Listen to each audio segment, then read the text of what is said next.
Welcome to the Decompression Chamber podcast. I'm your host, Andrea, and joining me today is fellow veteran and coworker, Jennifer R. Williams. How you doing today, JR? I'm doing great. The sun is shining, the weather's beautiful in upstate New York, so I'm just seizing the day. Yeah, it's gorgeous. I've already been outside for a couple walks. Yeah, just simply amazing weather for right smack dab in the middle of April. Right? Yeah, very nice. But yeah, you were in the army for 22 years. Yeah, it was about 22 and a half when it was all said and done. Wow, Yeah. that's that's an impressively long time. Did you grow up in a military family, or where are you from? No, I grew up outside of the city, in Rockland and Orange County. Um, my grandfather served in World War II, but Hmm. the family didn't really talk about it too much. It wasn't until I Yeah, was older that I was like, oh, yeah, I get it now. Okay. Um, yeah. But so yeah, so the military was not really on my radar at all. I was trying to put myself through school. I wanted to do it all on my own, Of and course. that wasn't working out that great. I would like work for a semester, save up all my money, go to school for a semester, run out of Uh, money, and then it was like take one semester off, work some more, and I was just like, man, at this rate, it's gonna take me like a yeah. million years to finish school. Well, that start stop setup is not conducive to getting anything done. It's just forget it. Throw in the towel. Yeah. And it's just, it was kind of like wearing because I like school. I did really well in school. I just didn't really qualify for any student aid or anything. So, and Oh I was right. I was terrified. Yeah, it was weird. I didn't get it. I was like, my family's not what we'd call from money. I have three younger sisters. Yeah. And at one point, all three of us were in college at the same time. And at that point, my youngest sister in school, um, got like a grant for like $200 to buy books. And I remember the three of us were like, what? So you can So buy a book. I pretty much, right? yeah. So yeah, we just couldn't figure it out. And I was working all the time, it seemed. And I Hmm. worked at the time, I was working in a bridal shop.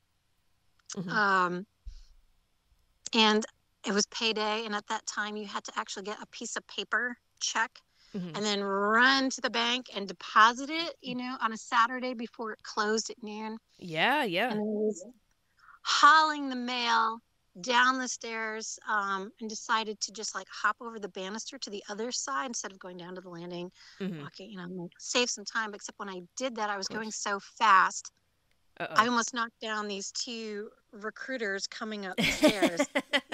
And so I just narrowly avoided them, and I got to the bottom, and they were in their class B, so they looked very official. And Yes. I turned around, I was like, sir, ma'am, so sorry. Um, in a rush. Are you okay? And they laughed. I said, no, no, we're fine. We're Good. fine. And the woman said, are you running down so you can sign up? And I What remember a I was like, great question. I thought she was talking about like some kind of event at the mall. I'm like, oh, is there a special going Yeah, yeah. That's what I like would quick think. impulsion? But so I was like, no, what's going on? And they said, no, sign up for the army. And I was like, yeah, that'll probably never happen. I don't want to, crawl in the dirt all day and shoot guns, which they thought was hilarious. They were like, that's Yeah. not what we do. Yeah, I that's said, yeah, well, I'm maybe 10% putting of the myself through force. school. Yeah, right. Yeah. Like, I mean, my knowledge was like this big, right? Right, Um, right. of what daily life of a soldier was like, and Hmm. no, they were I told them too. I'm like, hey, and by the way, I'm putting myself through school. I'm gonna be a broadcaster one day. You'll hear me on the radio. Um, I really wanted to be a DJ on Z100. I wanted to be Okay. part of the morning zoo. Oh, that. I Oh, thought that would yeah. be Morning Zoo crew, sound effects and everything. What's your favorite sound effect? um, hmm, probably ting. That is I'll nice. make it myself if I'm talking about something and I put on a cheesy smile, say ting. That's great. You'd be the only morning zoo DJ without a soundboard, just making all the Right? noises yourself. I love it. But no, that's an amazing goal. Yeah, I thought it'd be cool. Like, you have some laughs. You're talking, listening to good music. Of You're talking course. about current events. So I was like, that's gonna be that. That's what I wanted to do. And they were like, well, you could do that in the army. I Ooh. was like, what? What? Visions And then of the lady Robin said, Williams.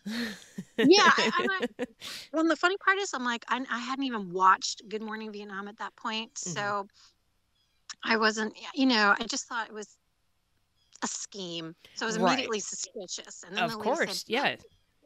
she was like, you could live overseas. You could live in Europe. And I was like, ooh. Could being the operative word. Yeah. I was like, this must be a trick. This must be one of those recruiter tricks, because it just sounded Of course. too good to be true. And Hmm. again, I was like, I had like minutes to cash in my check. Sure. And I said, well, listen, I'd love to talk about this, but I really got to get to the bank. Hmm. And, maybe I'll see you around. And they said, well, we'll come back and talk to you. Where do you work? So I pointed to the store and I was like, I work down there. Hmm. And yeah, I'll see you around. And thought nothing of it. And then they Of came course. back. They Oh, came back. they're persistent. Once once they drive that little wedge in for the conversation, they got you. They're not gonna give up. Yeah, well, yeah. And I think too, it helped that there was two of them, and that one of them happened to be a woman, because Yes. she was fascinating to me. Like, she just looked like her whole life was, you know, I'm not gonna say like it was like a big pizza party, but like she was like, this is great, this is wonderful. She was Just happy all the time. yeah, I'm Um, enormously suspicious of those who are eternally happy and bubbly.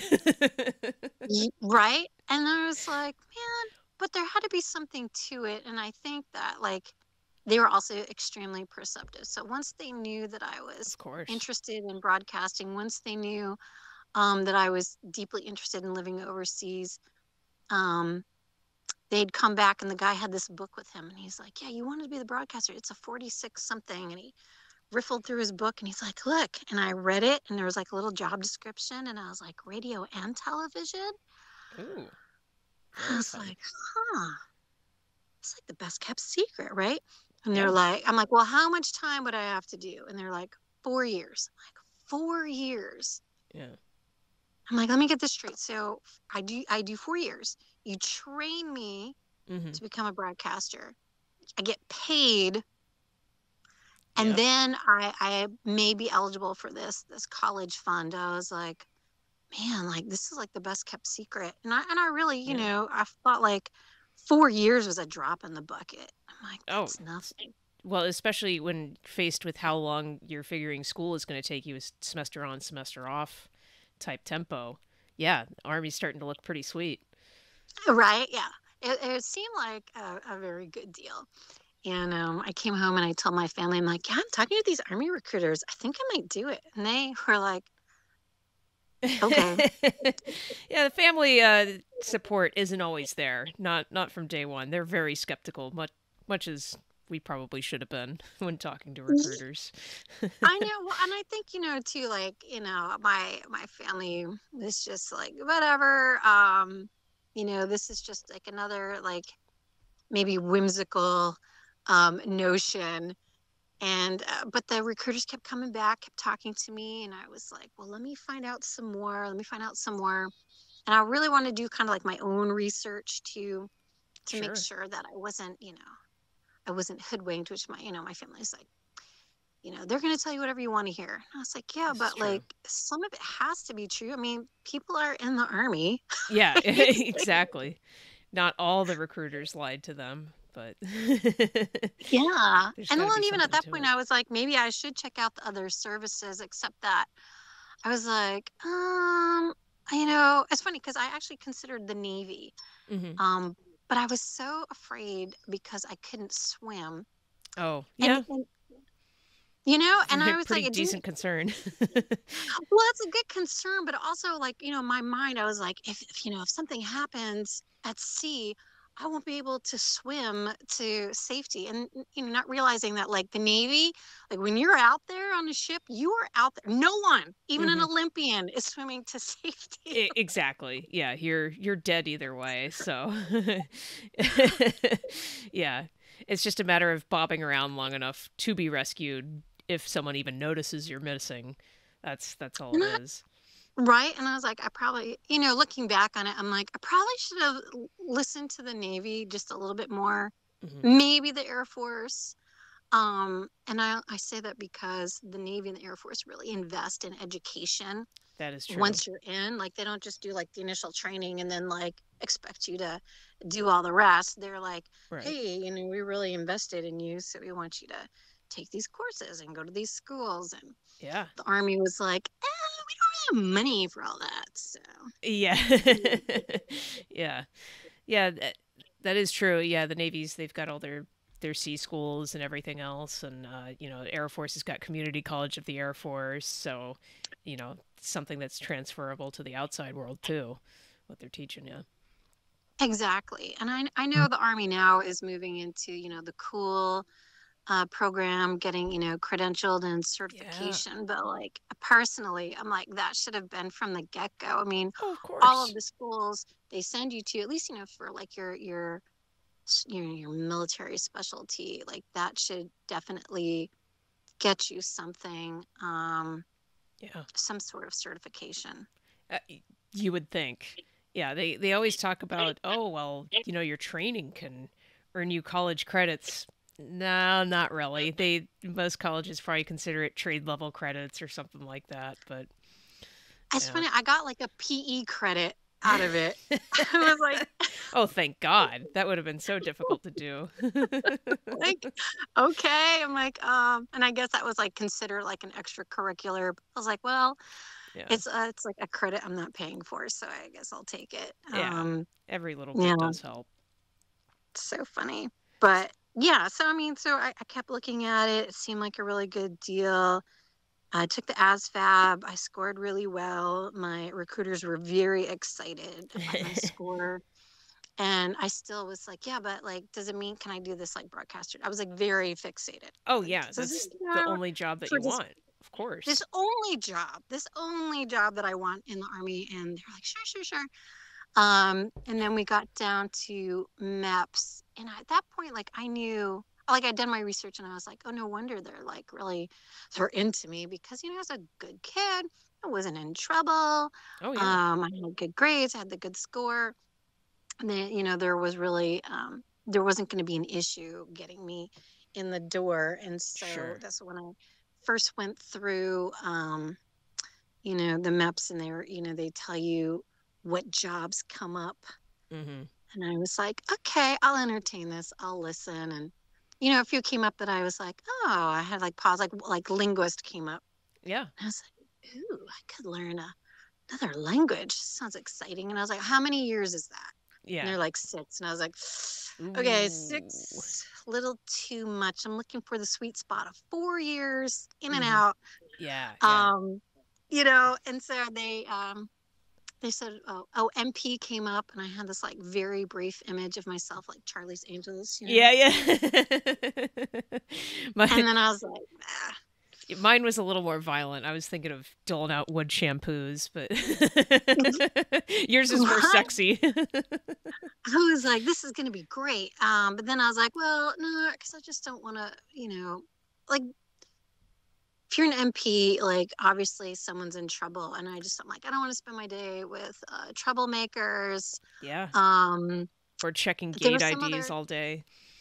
It's another I one. didn't even know that at the time. I just figured military police, like, this sounds very official. And they run around, with guns. And I was like, it sounded kind of like maybe there'd be a little bit of excitement. But I'm like, Right. also, like, yeah, this involves a lot of troublemakers. And I want to be involved with all that.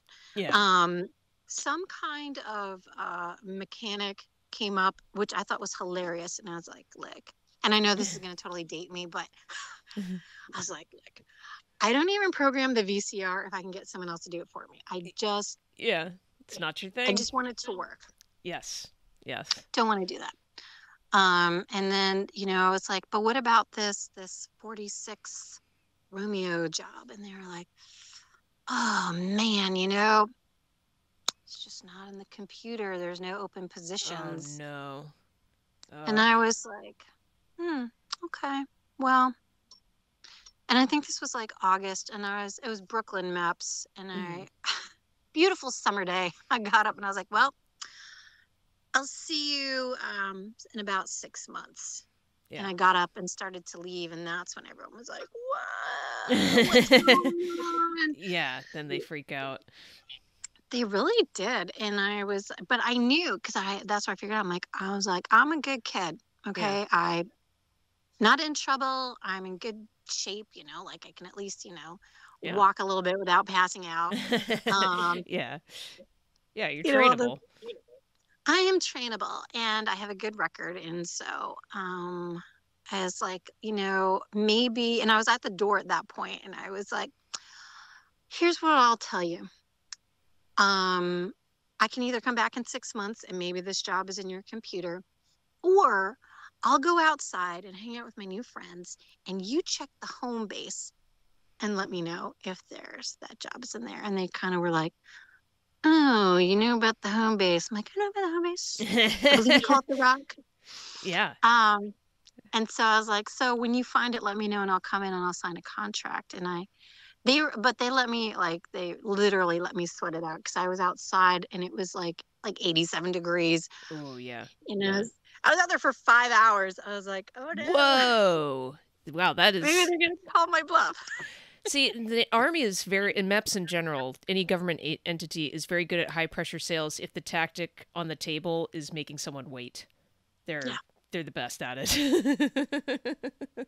Right. Yeah. So I was like, maybe maybe they're going to call my bluff. Maybe I took this a little too far. Maybe I didn't Worth a know. And all shot. I could think of was like, I have no way of getting home. Oh, yeah, yeah. What are you going to do now? So they, yeah, Farm ride. I was I was starting to sweat it a little bit. And then they came in, they're like, fine, we found the thing, get in here. And they were like really kind of cranky. But I was happy because they found my job. They did. Well, that's important. Yeah, to you're signing away 4 years. It might as well be on something that you think you want to do. Maybe you don't ultimately want to, but Well, that's. because I mean, I knew it would be kind of hard. I mean, Mhm. everyone kept telling me all the hard stuff. I mean, they were pretty upfront about it. And so for myself, I was like, if I'm going to do this, there needs to be an incentive. Like I need to Yeah. be able to see the silver lining and Oh, of keep it, course. front of mind. So I went in there and I checked and I made sure that they didn't switch anything on the contract. I was like, and they were like, hurry up, it's the end of the day. Yeah, they want to go home. They wasted your time. Now they don't want you wasting theirs. Exactly, right? And then I was like, wait, I don't see the Army College Fund on here. And they were like, it's right here. So Amazing. I was like, all right. So I signed it. And then they're like, okay, we don't have a spot open until February. I was Ooh, and like, this was in February. August. That's a Yeah, minute to wait. So yeah, they called your 6 month bluff anyway. they did. They kind of did, which was kind of funny in the long run. I was like, well, and I was kind of disappointed because I was kind of hoping like, okay, now that I made the decision, I want some action. I want to Yeah. move forward.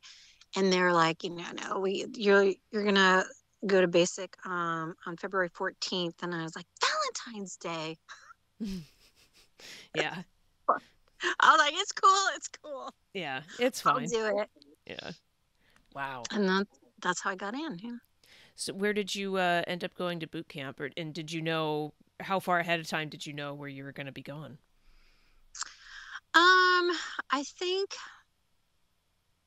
I knew shortly after, like Hmm. once I signed the main contract, then I got orders, and the orders said that I was going to go to Fort Jackson, South Carolina for my basic training, which was great because at that point it was winter. There we had like 3 blizzards in a row. Oh wow. I was like, I just want to go south for the winter and get the Oh, hell of out of here. course. Yeah. Yeah. And That's then it wow. That's a said, brutal winter. really was. I was sick of it. Oh. And then they said the AIT, at least, that where you get your tech school, was going to Yes. be at Fort Meade, Maryland. Okay. And I had never been to Maryland, so I thought that was cool. Oh yeah. Well, and you're still kind of in the south, and still warm, so not too bad at digs there. And then how long was training? Because I know for mass media specialists for Navy, I think it's about 6 months. It's something crazy. How long was training in Maryland? Not long at all. Which I believe is because for the Navy, their communication specialists go for both the print and the broadcast school. Ah, I okay, that went makes sense. strictly for broadcast. It was like 3 months, maybe, Okay. tops. And then my very first duty station was Frankfurt, Germany. Oh, And wow. You got everything that they told you. That's never happens. I really did. I was amazed. So was my family because they were like, "What?" Yeah. What what luck. Did you speak any German before you went over there, or didn't have to the whole time you were there anyway? No, I actually I didn't know any, but I was told it didn't matter. Yeah. So I was like, all right. And they said, you could probably learn it. And I did learn a good deal, enough that Mhm. when I went out, I was always prided myself that when I was out and about, the Germans actually mistook me for a German and would actually stop me on the street sometimes and ask questions or directions. And Yeah. sometimes I'd have to say, my very meager German that I barely speak German. I don't know what you're saying. Yeah. Um, and they would always look surprised, like, "Oh, okay." And so I was like, "Yes, they thought I was German." Yeah. Thought That's a that was cool. it's a high compliment, really. Like, wow, you fit in. I blended. Yeah. Well, and that's not accidental. That takes some amount of effort to get along with the culture where you're residing.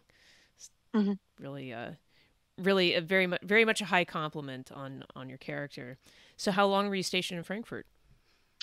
So it was a 2-year tour. I tried to extend because it was Of course. No one, yeah. glorious. Yeah. I loved it. And I was on the radio. I was Oh, really? on the radio. Yes. Wow. What did they have you doing on the radio? Because I don't imagine zoo crew is a big thing in the army. Was it like weather reports or? No, actually overseas, it is kind of like a zoo cruise. So it's the Wow. American Forces Network. Um, Yes. and I was at the headquarters for Europe in Frankfurt, and they had smaller affiliate stations, throughout Europe, Germany, Italy, Hmm. trying to remember what Belgium, what was open at the time. Anyways, a lot Yeah. of them have closed down, but when I first showed up, they had radio programs, Hmm.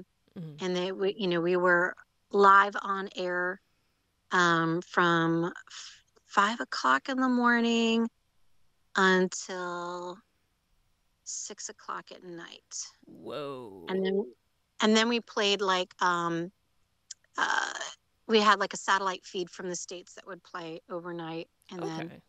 we'd pick it up. So there was different things like you could do. Some of the broadcasters strictly like produce the news. So Hmm. they would do like radio news and Sure. produce all this stuff. But I was actually a DJ. When I first started, I was Wow. horrible. Ah, Um, learning curve to everything. it really was, but it's like one of those things where I, was determined to become good. Sure. They told us when we showed up, they're like, because it was me and a couple of privates all showed up from Yeah. AIT. We're like, we're learned, we've Yeah. been through school. Yeah. Yeah. Now you're gonna learn how it really works. Buckle in. Yeah. Yeah. Oh my gosh. Yeah. And I remember at one point I was so discouraged because I'm like, man, this is hard. Like everyone's so nitpicky, Mhm. right? Um, and then at one point I finally produced something like it was a radio commercial. So because I had a radio show, I had to produce radio spots. I had Mhm. to produce some of like our community news, Right. do show prep, all this stuff. And so I created this commercial, and they had like, when I had written out what I wanted, everyone was like, red ink, this is horrible, start over. Yep. And I finally put it together and I played it, and they all listened. And I said, well, and I said, and they looked at each other and they nodded, and they said, doesn't suck. Ah, all right. It's like, My first accomplishment. I mean, it was so funny because I'm like, is that the grading system? And they're like, yeah, Yeah, pretty it much it's a pass or fail sucks. evolution. Yeah. Yeah. sucks doesn't suck. So I was like, all right, well, it doesn't suck. I'll take that. Yeah. And it stayed with me. So every now and then where like, something happens, I'll tell myself, didn't suck. Right, right. Yeah, it's funny the things that you take with you, even ones that are kind of borderline negative. It's can be cause for inspiration years on. Mm, Uh, yeah. Great. So, all right. So, 2 years in Germany and learning to produce radio spots. Well, I mean, basically learning the trade, how it works outside of school. Uh, Yeah. where did they send you after that? Well, here's the thing. Yeah. I really love Germany. I tried to stay overseas. Of course. They would not allow it. They're like, no, no, no, you have to. If you're overseas, then you have to do a stateside assignment. Hmm. And when I came in, it was the mid 90s, Hmm. and everyone that I knew went to the Balkans for Interesting. deployment, except for me. I'm like, I think I am literally the only service member to make it to Germany and never ever go downrange. I'm like, Yeah. they didn't really send me anywhere Yeah. because I was the radio DJ, and so I was always Right. in the studio. So I was like, I want to go places. I want to deploy. I want to see places and do things, and I Right. want to do my part. Of course. Um, was the feeling. So I was like, well, what unit in the States deploys the most? Oh, okay. That's pretty good strategy. Right. And they said, oh, you should go to Fort Bragg. You should go to PSYOP. I'm like, PSYOP, what's that? Like psychological operations. Oh, yeah. Yeah. This sounded very exciting and very much like I would be busy doing exciting things. And Sure. They so always sell it. You don't have to worry about that. They always sell it. they really do. And and I really fell for it. So I was like, sign me up. That's where I want to go. And I got to Fort Bragg and I was like, oh my God, I've made an this is enormous mistake. this is horrible. Yeah. Um, I'll tell you this, I learned a lot Good. about soldering. My soldering skills, definitely took off at that assignment. Seems like the Um, environment to do it. yeah, well, except for this really weird thing where when I showed up, deployments at my unit came to a screeching halt. Ah, you're like the bad luck charm of As I deployments. said, I'm like, I'm the bad penny that turns up. Yeah. Like Yeah. full on deployments, I show up, it's like, stop, Yeah. full stop. Yeah. Um, I tried everything. There was a couple of times because at that time there were things were kicking off in Kosovo, Oh, right. and I was told that I was going to lead a team there. So I was like, okay, and Yeah. I got all my stuff together. I locked up all my stuff. Drove my car to my parents' house because I thought I'd be gone for a year, and Of course. gave my dad power of attorney and was like, all right, this is it. Well, yeah. Yeah. And And then we got all geared up, and we were literally at the on the ramp, got my stuff. I'm yeah, the ready to point of go. no return in most people's minds. Yes. Like any minute they're gonna say, okay, and we're gonna walk across the tarmac and we're gonna get on aircraft and we're gonna go. And they're like, mission's been scratched. I was like, what? Wow. Wow. You were What? like a one-woman peacekeeping operation at Fort Bragg. Just brought everything to a halt, even when you were going to go on a deployment. It was Wow. crazy. I couldn't believe it. And I'll tell you, like, this happened to me 3 times. 3 times where it's like, this is it. We're going in. And then it got to the point where once I got to the airfield, I'd get nervous. Like, Yeah, yeah. Are we going? Are we not? What is happening? Yeah, it's I'd like be wary after that. Now, 3 times of no go, like in what time period? What span of time? oh, so that was a 2-year assignment as well. So within 2 years, 3 times I was told we're green. And then was, Yeah. got all geared up, dragged my crap. And that was another thing that was annoying to me was that I would like put all my junk. Not that I had a lot of stuff, Yeah, it was like it's not just single. like, oh, I'm commuting to work in the morning. Pause on, I mean, you're paying for storage, you're putting your car somewhere like way up in New York from Fort Bragg. Mm. I mean, that's Bit of a just haul. so annoying. Well, yeah, and then you have to go back and undo your life, but for how long until you might deploy again? So it's Hmm. yeah, being in limbo land is one of the most aggravating things of being about being a service member. It's like just tell me what we're doing. I'm willing to do really crappy, sucky things, but I hate being in limbo. I just want to know. Yes, just give me a heads up. If it's Mhm. not too much to ask, which I guess sometimes it is. Mhm. Apparently, it is too much to ask sometimes. But yeah, I mean, um, I did a lot of other training though, and Good. yeah. So I mean, I felt like while I didn't get to go anywhere exciting, I did get to um, ramp up my skills and lead teams. So that was like the first time I had like a team to lead. So that was kind of cool. Yeah, that's well, in leading a team, I mean, did you already make non-com or were you still I actually made I pinned on stripes while I was there at awesome? Fort Bragg. Yeah, Wow, that that's was pretty quick. exciting. Yeah. And That's that's quick. what they told me. They're like, a lot of people told me that I made rank too fast, but I was like, whatever. I Yeah. mean, at And this some is point you bad gotta, for whom exactly? well, yes. And that was also kind of like my feeling was like, I apologize that maybe it took you a long time, but I'm very focused. I'm very determined. This is all I have right now. And so, I'm just going to Yeah, make the most of it and of course. do that. So, um, yeah, But yeah, you finish up 2 years there. There's your 4 years. At what point do you decide to re-enlist, or what are your thoughts as you're staring that down? so that's where I was. There I was I think like if I had just maybe gone on leave for 30 days, Yeah, you're I would have been in a better frame of mind. But towards the end, I was like, I was torn. Like, it was like, do I stay or do I go? I really wanted yeah. to get my degree. It was very important to me to get an education.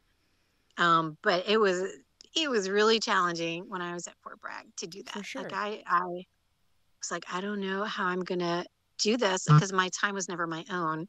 Of course. Um, and the education system was a lot different. A Of lot. Like they've made strides. I'm like, man, if they had online classes, I then I'd probably. Yeah, yeah. I mean, yeah, that's such a recent phenomenon, and we've just immediately taken it for granted. What Yes. were you going to do back then? Correspondence courses? I mean, yeah, Oh my just insane. gosh. And those were a nightmare too. You remember? I don't know if it was the same for you, but like I had to order them. And then you have to Yeah. wait for this like booklet to come in the mail. And then you'd read the little booklet and then you'd fill out little bubbles. And then you'd Yeah. have to mail it back in. And then you'd kind of wait around and kind of forget that you'd done the courses and they'd come back and let you know whether or not you got any credit for them. The It's only like, correspondence course I ever did, I think, was either for my learner's permit or my driver's license. I don't remember now. And I'm just going, what decade am I in? This is ridiculous. And then once I got into the Navy, that would come up, have you done any correspondence courses? And people didn't know what the hell it was, even so far yeah, removed. Yeah. But all it right. was. It was insane. But yeah, so I wasn't sure because I also, at that point I knew that I really liked um leading teams and I did like broadcasting and I did like there were a lot of things that I did like. What I Hmm. did not like was just like I said, not really having any control over my time, Sure. having to like pack up, unpack, being told I was approved to do something, then having the approval taken away, Oh, yeah. which to me felt like no reason whatsoever. Of I was like, course. I need a little bit more control. So, Sure. remember they made me go talk to like part of the out processing was you had to talk to the guard and the reserve people. Okay. Makes sense. So I did that, and they're like, yeah, I mean, go to school, stay in the guard. If you like it, you can come back in. And I was like, really? Yeah. Huh? They Uh, sell it, they make it sound easy. they really do. And again, I felt it's like All right. Well, and to me, like, to be fair, like, I did think it was kind of like a nice balance. Like, okay, I'll go in the guard, I'll stay in the guard. Hmm. I'll go to school, and then, depending on what happens, I'll either come back in or full time, or I won't, So it was Right. just like I felt like we had struck a balance Yeah. finally, right? Yeah. Um, I knew that I wanted to go to school in upstate New York. Hmm. And so I was like, well, do you have a guard unit up north? And they're like, yeah, we have one in Syracuse. All right. But the problem is there's no broadcasters. I was like, oh, Uh, that stinks. And they're like, well, I mean, you don't have to be a broadcaster in the guard. You could be whatever, you pick one of these MOSs that are open. hmm. And I was like, really? That's it? Wow. Like, Sounds good to me. Yeah. that sounds very flexible. Okay, thank you. Yeah. Um, So they said, well, actually, this unit really needs an interrogator. And I was like, I'll do it. Yeah. Sounds interesting. Learn enhanced interrogation techniques, or well, wait, this is still early 90s, pre 9/11, so probably not.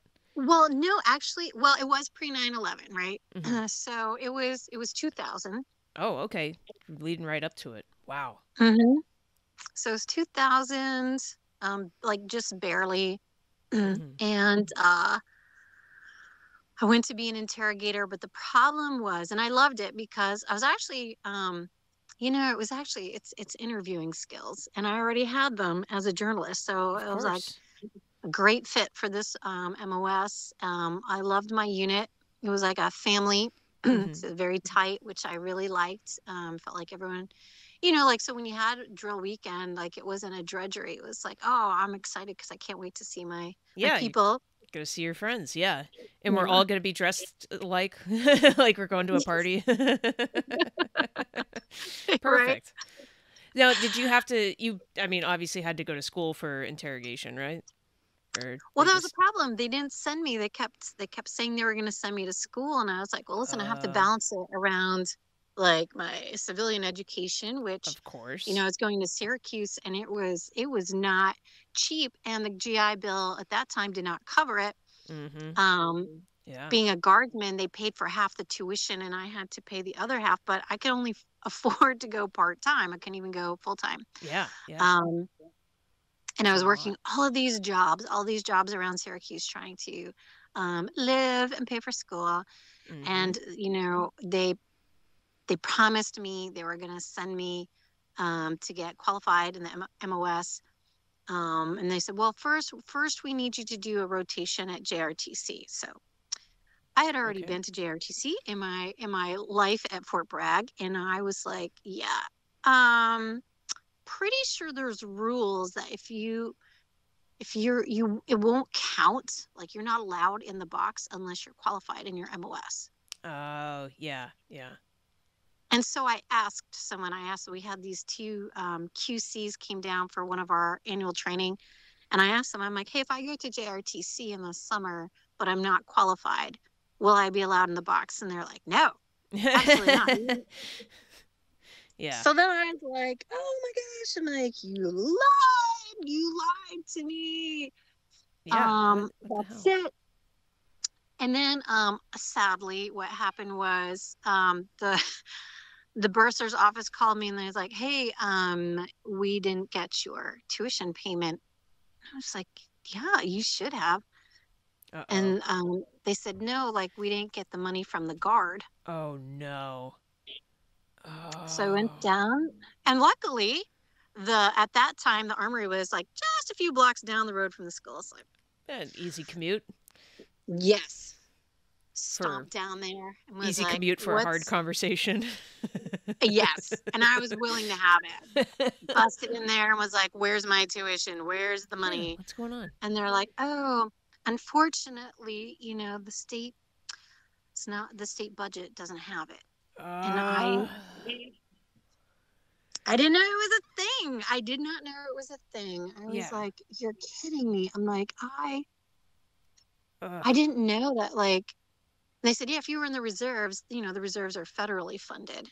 And I was Right. like, "Well, maybe I'll just go to the reserves." Yeah. Um, Who's going to cover And then the I bill, did talk damn it? to, right? So I did talk to reserve recruiters, but they were like, I mean, you could, but, and it Ah, was just, it's sort of like a never ending process, just like a never ending yeah. long process.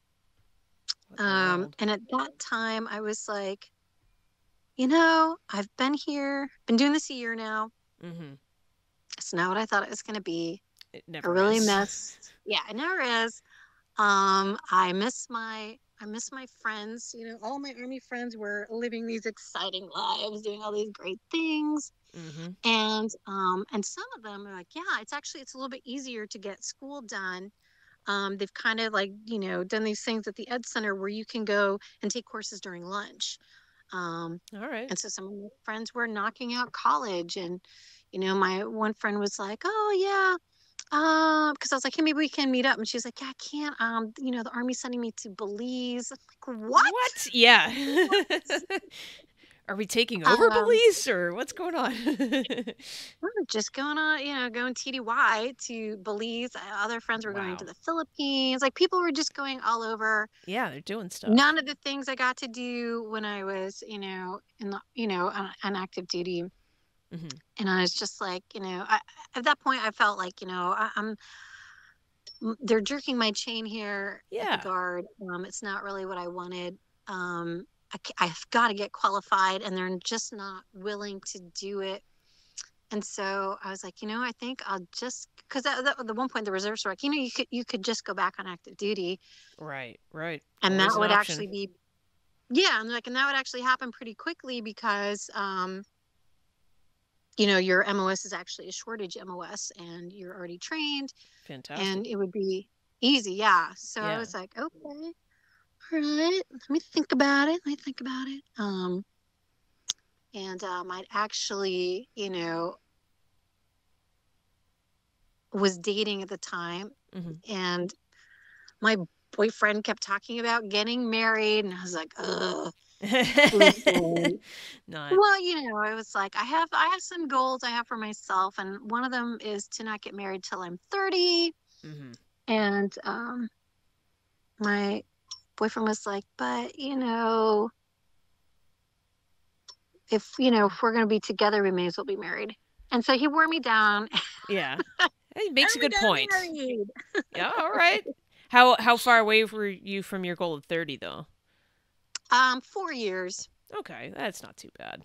Yeah, no, That's I got married like a few weeks after my 26th birthday. So I was like, all right, I guess close enough. Close yeah. enough. Yeah. And one of the things I was like, but listen, here's the thing. Like I'm thinking about going back on active duty. Yeah. Yeah. And There's that's them that's, goals. that's not up for debate. Like that's happening. Right. Right. And my husband was on active duty at that time. So he was like, Oh, yeah, he cool. was. Oh, Yeah. He was like, whatever you want to do. good. He's like, well, I Good. support that. You want to come on active duty? Cool. We'll do it. Oh, that's amazing. How did you meet Yeah. him? From your initial stint or Uh, reserves? no, actually, what I had learned going to Syracuse was that it was very expensive. But if I went to the community college up north, Mm-hmm. the credits would transfer. Yep. And so I was like, oh, so it'll transfer to Syracuse, but at like a third of the cost. Yeah. Done. No brainer. Mhm. Yeah. Yeah. And so I was taking classes at the community college in Watertown, which is right near Fort Drum. Mm-hmm. And I met him through other service members who were taking courses. Okay. Great. Yeah. So we were friends for a very long time, and then we dated, and then I wanted to get married, so we did. We got married, Mm-hmm. and was trying to go back on active duty. And for some reason, it was just like trying to get the release from the National Guard was taking an inordinate amount of time. Thanks, National Guard. They're so underfunded they can't even sign paperwork. I felt like they were trying to. I felt like they were hoping I would change my mind Oh, and come well, back. yeah, they're trying to run out the clock on you. Yeah, not gonna Yeah. work, So I was National like, Guard. You no, had your no, chance. totally had your chance. And then I was actually supposed to the day. So my recruiter was really cool. Um, he was like, all right, I got your release. I got everything. So the day that I was supposed to go sign my contract and go back on active duty was September 11th, 2001. Holy cow, of all days. Wow. Yeah, it was wild. I remember it was a beautiful, beautiful morning. It was. I Yeah. yeah, got up early and because I knew I was going to go in and sign my contract, but I was kind of, excited and I was like, decided I was just going to walk my dog around outside for a Sure. little bit, taking because it was so beautiful. So we were just walking around. And I remember I came to the door and my husband was there and he was like, hey, your sister's on the phone. Um, so it seems like there's been an accident or something. Oh wow. So Yeah. I, ran up the stairs and I grabbed the phone and my sister said, hey, listen, a plane hit the World Trade Center and we haven't heard from Bill yet, so we don't know if he's okay. And so Oh Bill, our man. uncle, worked at the World Trade Center, and I remember thinking like a plane at the World Trade Center, like maybe like one of those little Yeah, ones, like like a Cessna or something. Right. big gust of wind, it like maybe hit the building. Yeah, So someone I was just was, careless. Yeah. yeah, and so and it's I remember just feeling so confused, like how did that even happen? So I was like, all right, well, listen, call me Mhm. and let me know if you hear anything. Yeah. And she was like, okay. So I turned on the TV. My husband's like, what's going on? I'm like, oh, plane at the World Trade Center. And then when we saw, I mean, we're like, okay, this was not like Yeah, this is something um huge. a small. This is something big. And I remember we were both like staring in confusion, like trying to understand. And as we were watching the live television, we saw the plane hit the second tower. Yeah. Just crazy Yeah, watching that unfold. Yeah. it was surreal. I mean, even because my husband and I were like, both looked at each other like, whoa, whoa, whoa, whoa, whoa, was this a replay of something earlier? And Yeah, then yeah, we were that's like, what you oh my think. God. Yeah. Yeah, it's not, yeah, the first one's not an accident, it's not a coincidence. That second hit confirmed it. And yeah. Well, and then so how long I mean, cuz you talk about you had to sign your papers that morning. I mean, did you were you busy watching the news? Did you get there on time? What was your thought walking into the office? Was it postponed to another day? Like how, how did you respond to watching all that? Well, it was funny because my husband had actually worked like he'd worked like I guess like a late night or something. I just know that like he was allowed to come in like Mhm. at noon that day because he'd been up all night working on something with his unit. And as we realized that there was two planes, and then once we realized, oh, and then shortly after, then the Pentagon was hit, and that's I was like, oh my God, that's Yeah, my something's going husband. on. Yeah, we looked at it. My husband's like, start packing your shit because we're probably going somewhere. Oh And he yeah. started running around, grabbing his gear, and I was just like, um. I'm not sure who I follow right now. Yeah. And What do you do? it's insane. And I also, like to me, in that moment, it was very personal that Yes. terrorists had attacked my city. Mhm. They had, attacked the Twin Towers. So my uncle Bill, worked there.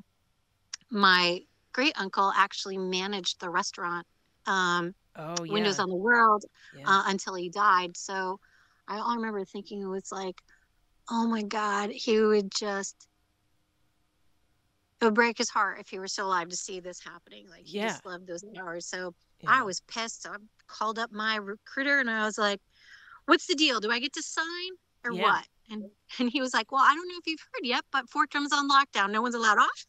No one's allowed on. Oh, yeah, yeah. Well, yeah, nobody knew what the hell was going on. I mean, It's like, what? It was everyone. insanity. Yeah. Yeah. But he did say, he said, listen, technically, until you sign the active duty paperwork, you're still with the guard, Right. just hang tight. And, as soon as we know what's going on, we'll let you know. Mhm. So, and then the National Guard said, hey, we're going to put you on alert. If we need you, you might have to go. Right. So I was like, all right, cool. My husband's unit was on alert as well. So for a while, Wow. we just kind of wondered like if we were going to Afghanistan or not. Um, Man. and then finally, in my husband's unit, they said, okay, instead of Afghanistan, you guys are um, gonna go to Kosovo. And at that time, my husband's like, I'm not going to Kosovo. So he was like, I think, because his contract was running out, he's like, I think I'm just gonna let the contract run out. Hmm. And he's like, but you do what you want to do. Yeah. I Yeah. was like, well, I think I'm still gonna come back on active duty. And so finally, I had to wait until the end of January of 2022. Wow. Um, and I came back on active duty, and they sent me down to Alexandria, Virginia. So I was stationed at Soldiers Radio and Television. Wow. Of all And places. yeah, it And was it was it was nuts because like we had offices at the Pentagon, and it was something to go there and see this like giant yeah. blackened crater in the side of the building, and people still work. Still That's go work. insane. Yeah. Hmm. So bizarre and surreal. Wow. All right. So yeah, down in like basically the epicenter of the Hmm. attacks, and recently enough, you're seeing the damage and everything else. How long were you there for? Um, so I ended up at that point, like it was supposed to be 3 years in Virginia. I had re-enlisted at that point. Right. Um, I had a daughter. All right. So I became a mom and was Fantastic. really excited. So I re-enlisted, and I was supposed to be able to stay there for a few more years, except that there was a program with the Hmm. military in Syracuse University, military motion media program, and I applied, and I was accepted. So Oh, fantastic. the Army sent me and another. She was actually a combat camera. Oh, wow. Um, they sent the two of us, and so we moved from Virginia up to Syracuse. Back And I home. got to, yeah, I was back home. I got to go full time for 2 semesters and learn about storytelling and Wow. shooting video and editing, and Hmm. and, and it was great. I really loved it. I was sure though that they were going to send me as like an individual augmentee to Iraq, because at that point Right. um, we were there, um, but instead um, the I thought, well, they'll send me as an individual augmentee, or they'll send me to Fort Drum, which would be Hmm. great because we know the area, we're familiar. Yeah. And Either so way, you win. I thought for sure that's where we were going, but instead my branch manager said, yeah, we're gonna send you to Korea for a year. All right. Where in Korea did they send you? I was down in Dynamic Daegu, which is like kind of like in the bottom Hmm. middle portion of the peninsula. Okay. Okay. Mhm. Yeah, ton of army presence over there. I'm always kind of blown away. My dad is a Vietnam era soldier, and yeah, he got stationed in South Korea. That's as close as he ever got to Vietnam. It's like, what were we doing over there? But yeah, we're always there. Army, got some Navy presence. So, all right, you end up in the south part of South Korea. How was that? Um, it was, I mean, I don't know. It was very challenging personally, but probably professionally, it was one of the best years Yeah. um, for me. So when I was over, I fell under the American Forces Network Korea. Hmm. They said, because you're coming out of Syracuse, we want to send you to an affiliate to be the operations NCO. We have a lot of brand new service members because it was a joint assignment.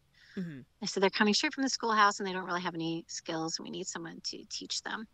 Yeah. Um, Perfect. so I was like, okay. And they're like, and also this station,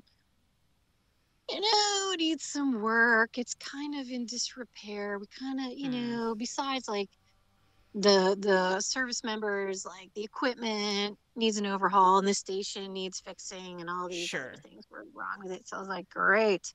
Yeah. Um, Got your work cut but out I'll for tell you. you, it really does. Like when you go someplace where it's just like kind of like when you like it's like you're being sent to rock bottom. You show up at Yes. rock bottom. The only place you can go is up, right? Yes. Yes. This is true. Um, Well, if you have so the right attitude, which you obviously did. well, I mean, I had to go by myself. Hmm. So my husband and daughter stayed behind. She Oh, was that's 18 tough. months old when Oh, I that's so left. tough. It was gut wrenching. It was the hardest thing to be away from her, especially, at that age. Yeah. And but like I had made a promise. Like I promised that I was going to stay in Hmm. Yeah. even when I had her, and I promised that because they sent me to Syracuse that I would at least do Hmm. 3 more years, and I was Yeah. determined that I was going to do it, and I was going to do it, honorably and do it well. Hmm. Yeah. And so I was like, if I have to spend a year away from my family, I'm just going to really make the time count. Yeah. And so I will double down, and I will double down on my army skills and my broadcasting skills and my leadership skills and Of all the course. skills. Yeah. Gonna, Yeah. Just make the most out of that year. No, yeah. and that's such an important almost overlooked attitude for the military is that you're going to honor your commitments. Um, that's it's much easier said than done. A It year really, yeah, is a long time it in that really case. is. I think, and I think that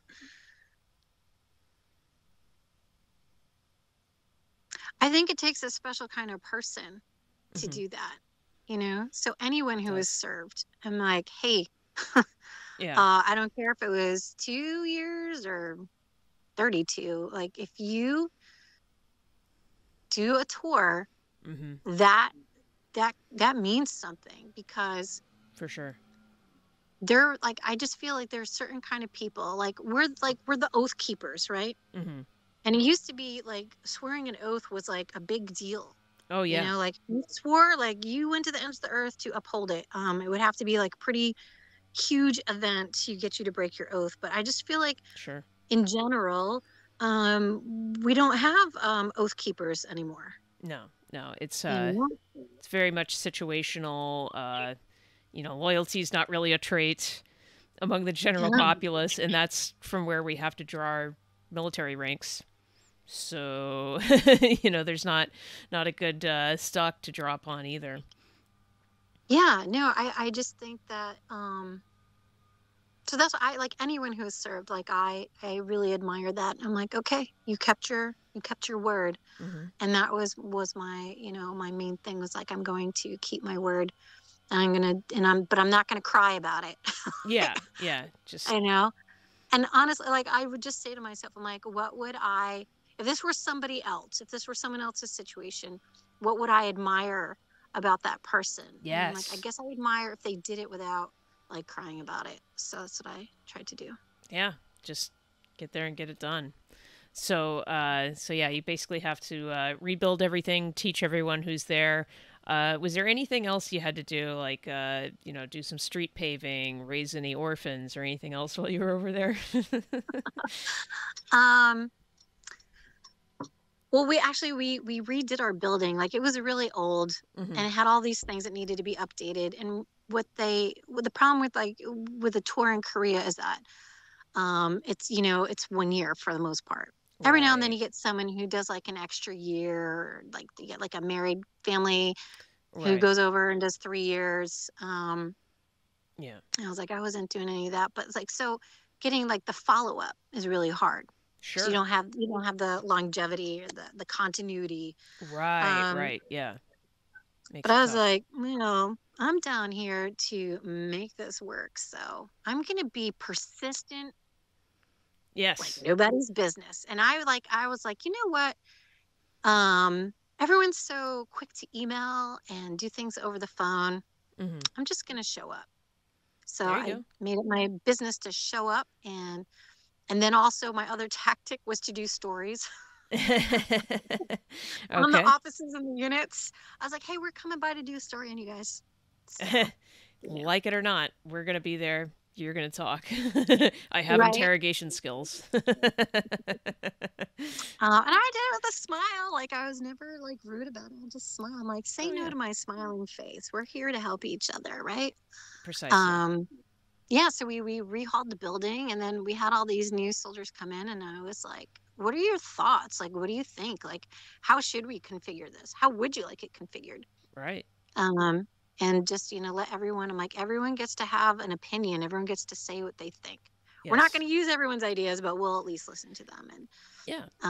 some of them were really good. So we ripped out all this old junk and just threw it away. We signed over all this old equipment, and so we were able to like just get it out of our building. Great. We our headquarters gave us brand new stuff, and we configured Amazing. it in a circle so that like, and we specifically said, if you give us equipment, we need rolly chairs. Rolly chairs are Yes. very integral. Yeah. Oh, it's supremely underrated. Yeah. So, did you get your wheelie chairs, or did they We have did. something bolted to the floor? Well, because they Good. came down, they're like, Sarah Williams, what's the deal with the chairs? And I'm like, okay, so here's the plan. We're going to take all this garbage out of here. We're going to get rid of all this old, dusty, moldy crap, get rid of it. We're going to scrub it down. We're going to paint the walls. And then when we get our new desks, we're going to align them around the room. Hmm. And then we have the rolly chairs so that when we do need to talk, all we have to do is swivel around our chairs, Oh, yeah. meet in the middle, Hmm. and we have our circle. Oh, And they that's were like, cool. That's we're like, okay.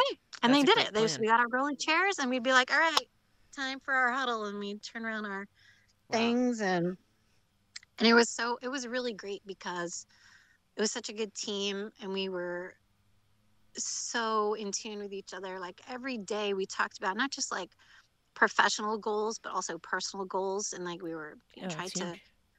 lift each other up and support each other no matter what the goal was. And, you couldn't laugh at anyone's goal.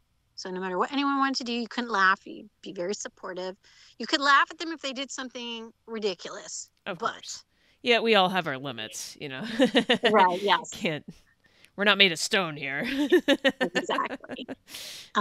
So we did that. And then also what happened was that year that I was there was a new commander, and he wanted to do this um belt buckle program where the soldiers would have to do, or any of this, because it was a joint assignment, any of the service members, there was like a list of things that you had to accomplish. And if you accomplished all of them, you would get this AFN belt buckle Oh, that neat. you were authorized to wear in uniform.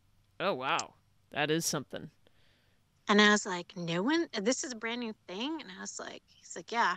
And I remember because everyone was there because they had like an all call. So we were all up there Hmm. to listen to this roll out. And I was like, and he said, okay, so who's interested? And I like raised my hand, and he said, no, you can't do it. What? You sold me Yeah, on I was this pissed. idea and then you tell me I can't do it? I'm like, why not? He's like, because you've already been here 6 months. You only have 6 more to go. There's no way that you're going to accomplish all of these things in 6 months. And I was like, Challenge accepted. we'll see about that, right? Yeah. Um, there was a point that I remember it was like 11:30 at night. I had to be up at like 5 a.m. the next morning. And I remember thinking like, what am I doing to myself? Like, Yeah. Why what am am I I? making myself this miserable? I had upped the ante because not only was I trying to, um, meet all the requirements of this belt buckle, I also had decided to, go to the Sergeant Audie Murphy board, Hmm. which was also kind of this very taxing, grueling process. Of course. As anything associated with Audie Murphy would be. So, Like yeah. in for a dime, in for a dollar, I'm all in. Yeah. Um, but yeah, I did have that moment of like, maybe you're doing too much. Like maybe this is too much. Certainly possible. And then I was like, well, but I have to at least try. I have to try. Of And then course. I did. I let the commander and the command sergeant major know, hey, by the way, I have checked off nearly all the things on your list. Hmm. not too bad for someone who's here in 6 months. And they were like, no freaking way. And Wow. they'd called the station commander and was like, did she really do all this stuff? And he was like, yeah, she's kind of a machine.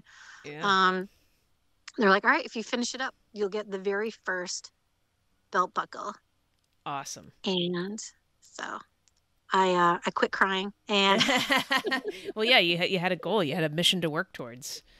I did. So they include area beautification. So we like ripped out some old ugly shrubs. We planted flowers. We made the outside of the station look really nice and welcoming. And they Great. actually really liked that. So I got my belt buckle and it was engraved. Oh, wow. And Do you still have I it? wore it. I still do. I don't wear it. Ah, missed opportunity. Well, I don't wear belts that much either, so makes sense. Yeah, I was like, I don't really wear them. Wear it like a Now, Flava Flav clock necklace. right? Yeah, it's like, oh, but I mean, it was cool, and I was the first one. And then I passed the Sergeant Audie Murphy board, and I was inducted into the Audie Murphy Club. Amazing. And I also got promoted to, so I was picked up for promotion to Sergeant First Class. And All the right. commander actually frocked me early because he was like, I'm going to be gone when you PCS, and I really want to be at your promotion ceremony. So I Oh, was like, that's awesome. all right, cool.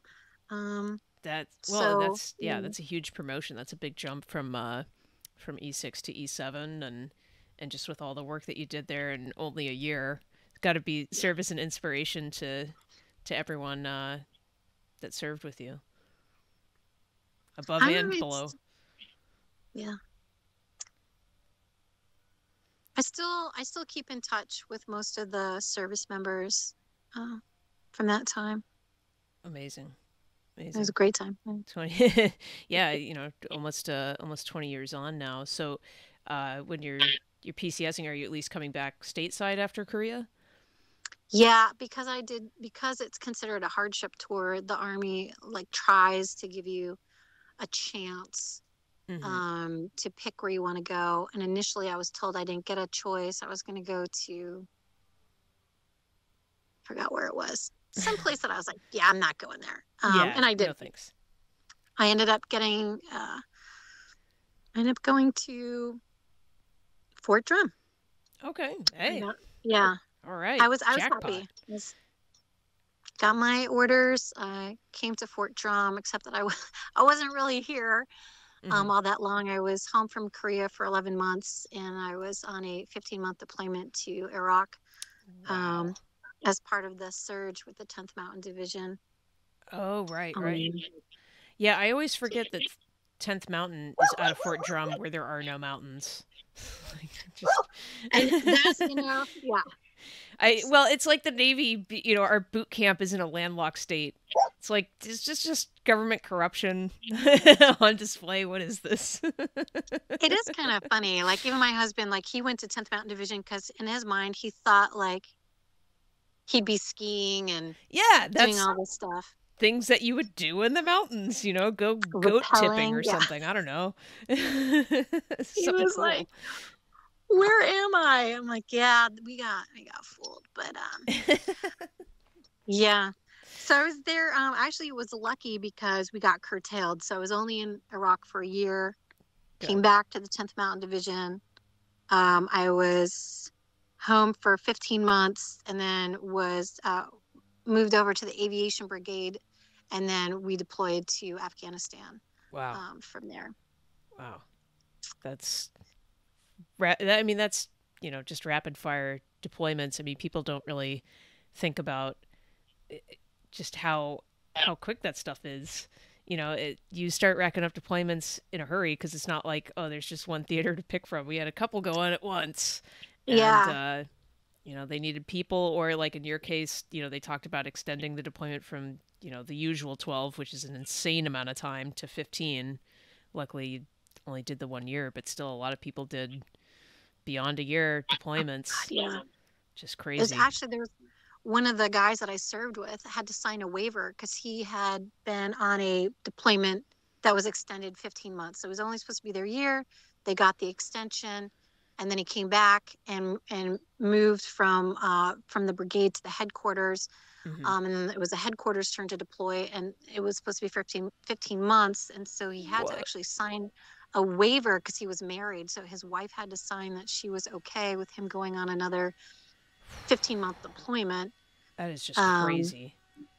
Just yeah, basically it gone really for was. 2.5, almost 3 years. Just all at once. Yeah, that's like World War II stuff. Like nobody, Hmm. nobody is gone for that long in Yeah. modern day. It's just nuts, and especially it's a huge burden to put on an all volunteer force. You know, it's not like there's a draft so you can spread the burden across more bodies. It's all falling down on a very select few. It was, Wow. yeah. It really, and at that point, I think it really was. It was a lot. There was a lot happening. Um, and people were like getting out. Like people would do a Oh, of deployment and they'd be course. like, "Yep, I'm done," and they'd get out. Yeah. And Why stay in? I, It's not. Yeah. yeah, The, if you want the deployments to stop, there's, getting out is kind of your main option. Um, and so Afghanistan, you go there, you come back. What year is it? Are you still sergeant first class? You make master sergeant. yeah. No, I was still sergeant first class. I came back. That deployment was from October 2010 till October 2011, and then halfway through the deployment, I was tagged for orders to go become an AIT platoon sergeant, which I didn't even know Wow. what that was. Yeah. And what had happened was the Army used to have drill sergeants at the Right. tech schools, and at that time they decided instead of having drill sergeants at AIT, they were going to have platoon sergeants. So I like to call this operation drill sergeant light. Ah. Okay. It's like drinking like Coke Zero, where it's like the same full responsibilities, the Mm-hmm. same hours, the So same insane. everything, except you don't have the pesky extra pay, funny hats, or Uh. badges that you have to dole out. Great. Sounds like a real winning formula. And especially like the people don't realize how crazy the hours are for drill instructors. It's They do. Yes. I hear it and Bananas. it's like the busiest time of my entire life. I couldn't dream of pulling those hours. I do it like one day in a week and doing fun stuff and I want to kill myself. It's terrible. It's so hard. No, it was and I was pissed because I was like, what? How did I land orders for AIT? So of course, like call up the branch manager, and he Mhm. knows I'm calling from overseas, so he's ignoring my Yep. calls.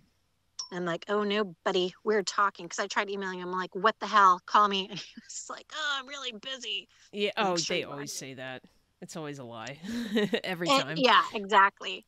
And so then what I did was I used the morale phone to call back to Fort Drum. So what you do for a morale call, you would call Fort Drum and they would say, who would you like me to call? And you would give them a number, Mhm. and they would dial the number, and then you had like, I think like 20 minutes Okay. to talk to that person. Pretty So cool. because it came from the morale line, it had like a 315 area code. Yeah, it looks local. Do an end around. Yeah, that's the analog He way of pulled it disguising out. your number. He was Perfect. like, hey, and I'm like, hey, how's it going, Sarah Williams? And he was like, Oh like, yeah, no. Yeah. buddy. Sorry, you're going to actually have to do your job and answer some questions. Whiskey Tango Foxtrot. What am I doing going to AIT? And he was like, look, I have no say. You came down DA Select. And I'm like, I'm not an idiot. People come down on DA Select because someone needs to give them a name, and you give them mine. Yeah. Why did you give them my name? And Yeah. he's like, look, listen, you are the only female in our career field who meets the qualifications Uh to fill this role. And I thought, wow, like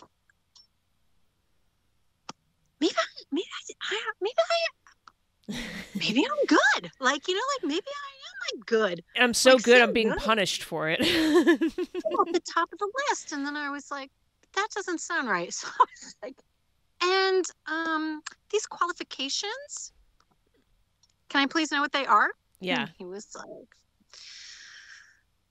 you can pass your PT test, you can pass your height and weight, you're not on a profile, you didn't lose your security clearance due to DUI. What was the other one? Oh yeah, I didn't have a DUI and I didn't lose my security clearance due to massive debt. That was the fifth Ah, one. wow. And I remember Some high thinking, I'm like, stakes. oh, so I did the basics as a human being and a soldier. And that's why, like, so you're scraping the bottom of the barrel and Yep. you've landed on me. And it doesn't matter because I'm like, what if I get picked up for promotion? And they're like, if you get picked up for promotion, we will cut you new orders and you will leave. I was like, okay, because Now my I've had main some, mission is to get promoted. I'm like, I've had some good years. I've had some pretty good years. And so I was like, I was upset because I'm like, this is more time away from my family. Like I Yeah, have it's been not fair. gone 3 out of the last 5 years. It's a And lot. even when I was home, there's a lot of training, there's a lot of missions Mm-hmm. where I'm not home. I'm like, and you're killing me, Smalls. So Yeah. like I tried to figure out if there was any way to get out of it and stay at Fort Drum, and there was not. So I was Yeah. like, all right, I'm gonna go be an AIT platoon sergeant, and I'll go down there and I'll do a bang up job and hopefully Yeah. get promoted and get the hell out of here. So that was my goal. So I went down there and um 6 months later I got picked up and I was It's on the awesome. promotion list for master sergeant and I was the first one on the list. So I was like, I'm I'm like in. a ticking time bomb. I can go at any time. Yeah, it's in the bag. Just, all over except for the waiting. Yeah, because like the military will only pay for one PCS move. Um, Oh, right. so I was like, well, I didn't want to move my family down if they were just going to turn around and send me back up to Fort Drum 6 months later. Right. So I was like, it sucks, but what can we do? Yeah. I can't get out of this assignment and it doesn't make sense. So I just threw my duffel bags in my car and drove Wow, that's down rough. to drove down Fort Meade where the AIT was, and my family stayed up here in 6 months. I got on the list and I called up the branch manager. There was a new one, and she said, "Well, actually, Actually, oh, you you never want to can't. hear Yeah, that word. you can't leave until you pin on." And I was uh, like, "Huh?" And I was like, "Well, I'm first on the list. yeah, You know, maybe it's like an extra couple of months." right. And unfortunately, that's when we had like the big remember we had the government shutdown that Yes. year. Yeah. So there was like a Oh, freeze. There was jeez. like a PCS freeze. There was like a promotion freeze. There was like everything freeze. It was horrible. So I actually waited 9 months before I pinned on. Oh my God. Um, yep. Uh, And I the day I found out I was on the promotion list, I was like ran around like I won the World Cup or something. I of was so course. excited. Called up branch, was like, hello, I'd like to go home now. And they're like, no, no, no. There's a new rule. You have to do your two years time on station because the Uh, army paid like no, no, no, no. The army didn't pay jack all for me to PCS. oh yeah. I got some gas money and tolls, and that was it. Nope, nope. And every unit they wanted to send me to was going to deploy like as soon as I got there. So I'm like, Yeah. I can't do even one more year away from my family. I just can't Oh yeah, it's too much. mentally. But there was really no option. The only option was to find a nominative assignment, Hmm. which meant that like the top leaders in public affairs had to pick me for it. So I like they're not far from here. Yeah. Um, so I found this sergeant major. I was like, hey, do you remember me from Korea? And he was like, the belt buckle. You remember? Perfect. Yeah. Yeah. He's And just so I got, told him, I'm like, I'm good for it. Please let of me course. send me to an assignment where I could spend some time with my family. At this No point, kidding. Yeah. my daughter is 9 and I've been gone for Wow. 5 of those years. Yeah. That's a lot. Can't can't do much more. Yeah. And It's he said, unsustainable. listen, the only nominative assignment I have is Germany, AFN. Oof. Well, going back to the beginning. Yeah, it felt like the circle of life, right? Right, right. Yeah. It's time to go back. Yeah, it was. I'm like, there's some kind. There's like a beautiful symmetry to it. Um, but it was like another tough call. So I had to tell my husband, I'm like, it's either take this assignment in Germany, Mhm. or go to a unit that is out the door immediately, Yeah. or out the door in another 6 months. So Right. what do you think? Um, and he's like, I guess we don't really have a choice, Yeah. we just It's been made for us. will go. And it was hard because at that point, like, he had decided, like, he was a volunteer fireman and he really was like trying to figure out, like, could he do it full time. Right. But there was, like, like schools and training and all this stuff you have to have, at least, especially in New York, which Of is like the course. worst state for like rules and certifications. Of course. So ultimately, like, I went ahead with my daughter because he was like, well, let me knock out this one school and at Mhm. least I'll have it done. And then I will meet you guys there in a few months. It's just a few months. We've done this Yeah, a couple this is years old now. hat at this point. Yeah. Yeah. And then I got over there with my daughter and realized there was just absolutely nothing for him over there. There Mm. was no way. I mean, because I asked, so I show up in person, showed up at the fire department. They said no, he needed to be local national. Oh, Um, jeez. Yeah, Germany and has some very odd work requirements, like, and you have to be authorized to work even if you're a citizen. It's real yeah, wild stuff. the Yeah. status of forces agreements, not always a friend to veterans or military spouses or dependents of any kind.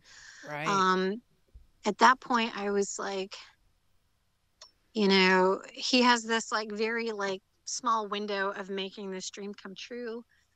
And so I was like, all right, well, I guess you just go for it. Yeah. You know, you go for it. And the kiddo stays here with me. So I at least have time with her. Yeah. And then that way Yeah. you can focus on what you need to do. And then I was like, I'm pretty sure this will be it for me. I don't think I Yeah. will stay much longer. Which he was like, oh, you're kicking ass, man. You should go all the way. Um, Yeah. Retirement's but nothing to sneeze at. yeah, and so it was beautiful. It was a great experience for my daughter. She loved it. She Good. misses Europe very much. I can It was imagine. tough to be separated like that, and um, Yeah. Oh, it was it's a it long was time. hard. It was a hard time. But the good thing that came out of it was that my husband actually did. He's a firefighter in Oswego, New York. He loves his job, Good loves for his him. life. That's great. And yeah, and at that point, I was like, I am done.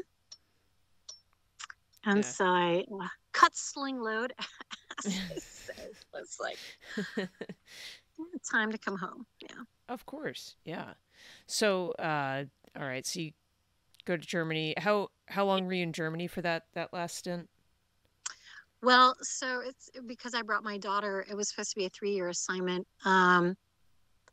One of the things that made it challenging um, was that, when we were there, I realized that there are some things that weren't really working so great for her. Like, I couldn't quite put my finger on it, but she's having difficulty. And, I went to the school and the doctors and said, hey, can we just make sure she's okay? And something's, can't put my finger on it. And she was diagnosed with autism. Mm. And Mm. I felt bad because it had been undiagnosed for so long. Right. Um, But they had said that the reason that she was doing so well is that my husband and I knew that certain things worked well for her. And one Hmm. of them was that, my husband always stayed in the same place, and she had the same people and the same routines. And, you know, Yeah, we realized, hey, things work. She operates better if things are like this. So we'd set up a schedule that worked well for her. And of then course. we were overseas, and daddy wasn't there. And it was middle school, and, that time helps nobody. Oh yeah, yeah. It's rough no matter what. Right. Wow. Um, so because I figured there's not always going to be a place for her that works well if I stay in the army, and it hadn't at that point the army hadn't been very easy on our family. So like in the last 12 years of my active duty service, I was geographically separated from my daughter for 5 years and from my That's a husband lot. 9. That's a Um, lot. Yeah. And I told the branch manager, listen, I'm not one of those people who plays games, and I'm not going to hold my cards close to the vest. I'm telling you, I'm going to retire. All I'm asking is, can we please wait for the end of the school year Hmm. so that I have this routine, so I have these services set up for my kiddo, Yeah. and then we will go home.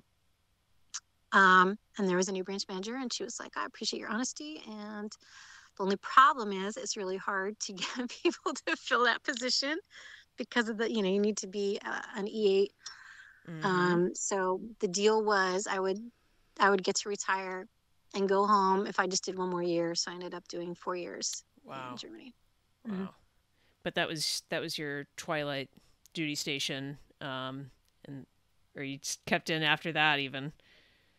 No, I was like, when I initially got there, I mean, I was loving the assignment. I loved what I was doing.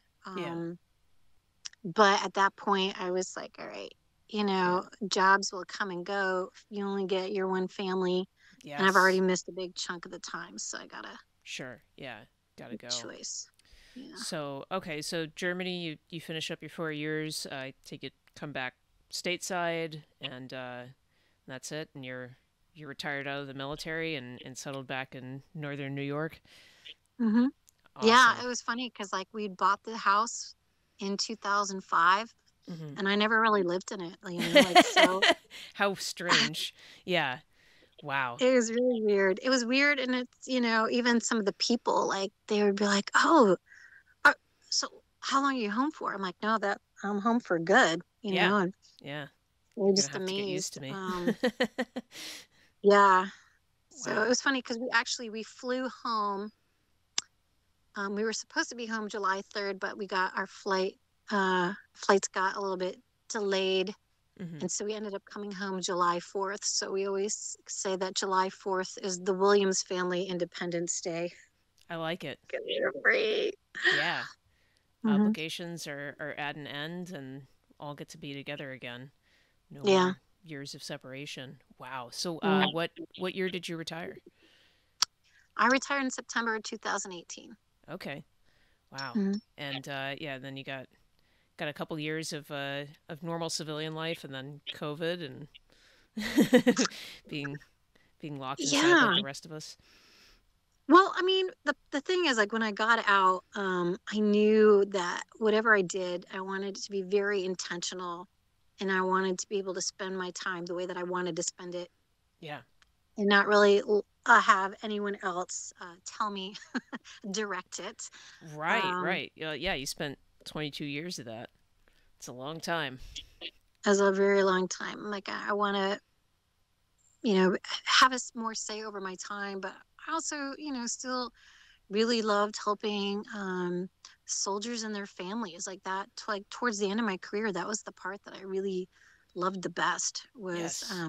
helping people and connecting them with the resources they needed to be successful and Mhm. good have good lives. I mean, especially I felt because of my own situation, like I was very like adamant that everyone around me when I was able to say so would have a good um work life balance, that families would be taken care of, Yeah. as much as humanly possible.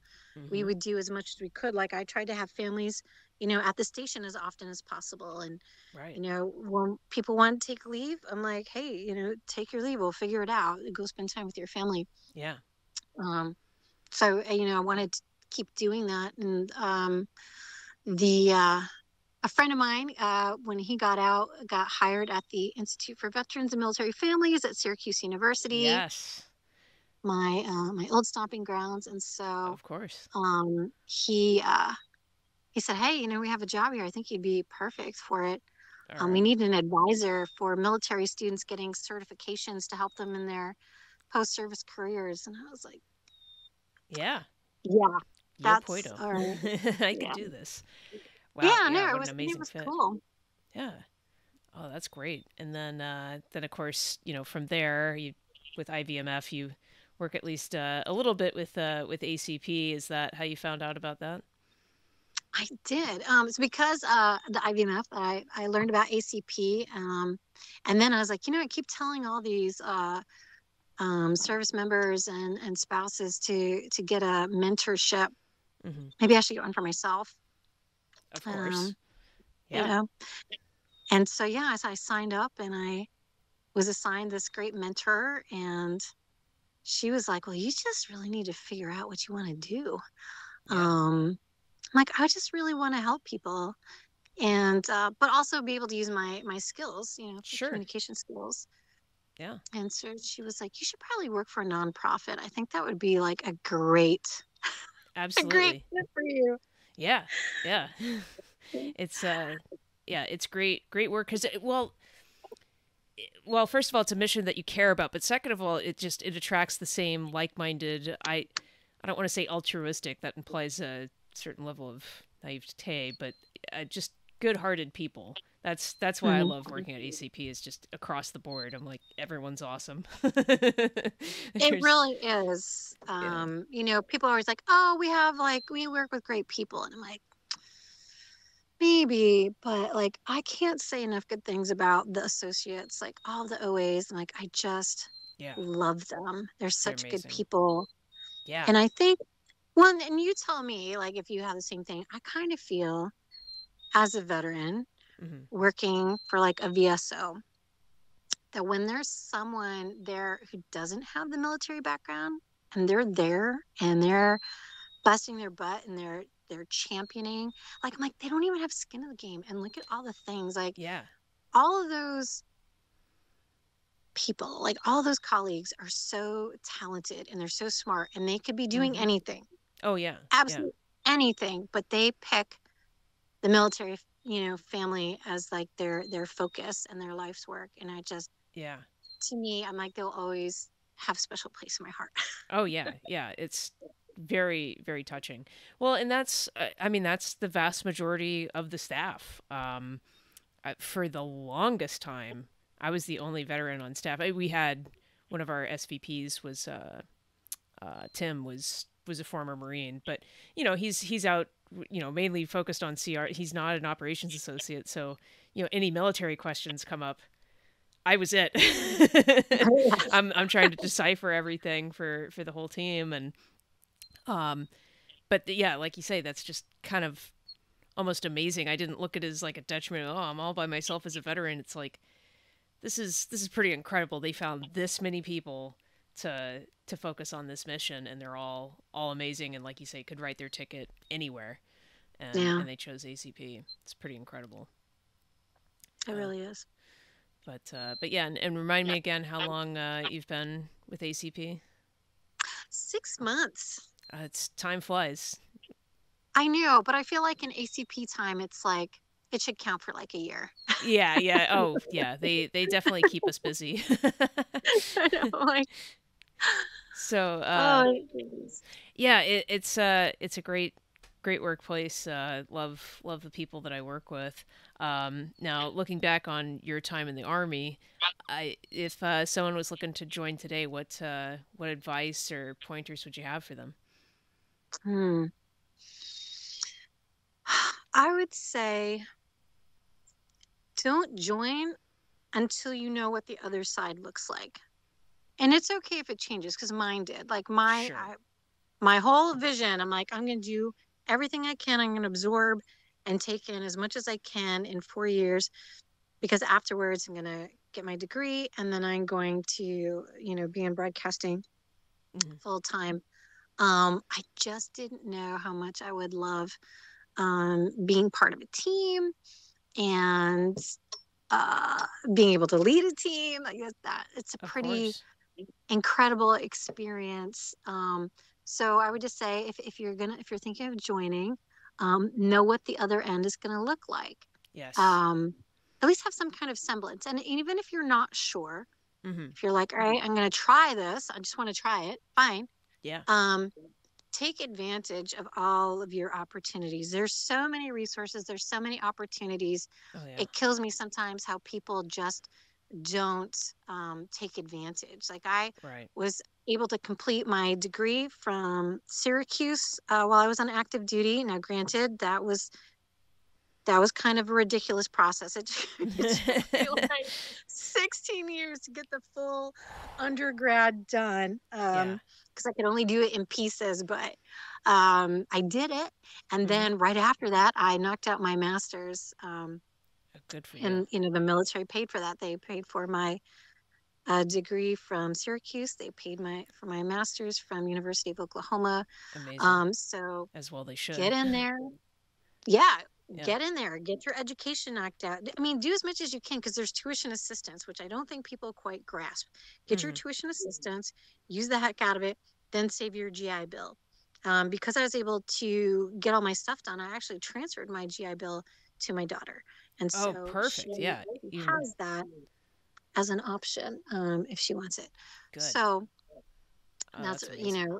good stuff there. I would say, you can get certifications while you're in the military. So, if you can't knock out, school, like, a degree, get a Mm-hmm. certification. And in some Yeah. cases, a certification gets you further than the actual degree. So, Yeah. use the time to so it kind of goes back to how I felt in Korea. I'm like, if I'm gonna spend this time away from my family, I'm gonna make the time count. If Absolutely. you're going to serve your country, make the time count. Yeah. Do everything you can. Um, and when you're done, like if as long as you're looking past your time in the service to what life is going to be like on the other side, you should be set up for success. Oh, absolutely. And of course, I'll say you have to get a mentor because Yes. it's a thing. It's Yeah. it's a real thing. Mm-hmm. You should have as many mentors as you possibly can get. Oh yeah. I tell Always be people, I'm like, learning. you can't have too many people looking out for you, especially when you're getting out. It's such a critical time. Yes. So, make a plan for yourself, and the military is just a part of that plan. You need to be thinking about life outside of the military and what it looks like on the other end as you're getting ready to leave. Absolutely. Yeah, no, fantastic advice because I think most people, especially in the military where so much of your life, your day to day is decided for you, they don't look past the end of their nose. So having that longer view of planning for your future is critical and great advice. Awesome. Well, I appreciate you coming on so much. This is really appreciate you sharing your experience because let's be honest, this is the first time I'm getting to hear about it. ACP keeps us so busy we don't often get to chat one on one and get to know each other better. But hey, that's why I started a podcast. Right? That's awesome. So I appreciate it. Definitely enjoy the rest of your sunny Saturday and good weather. And thanks again so much for coming on. Yeah, my pleasure. Thanks for having me. Absolutely.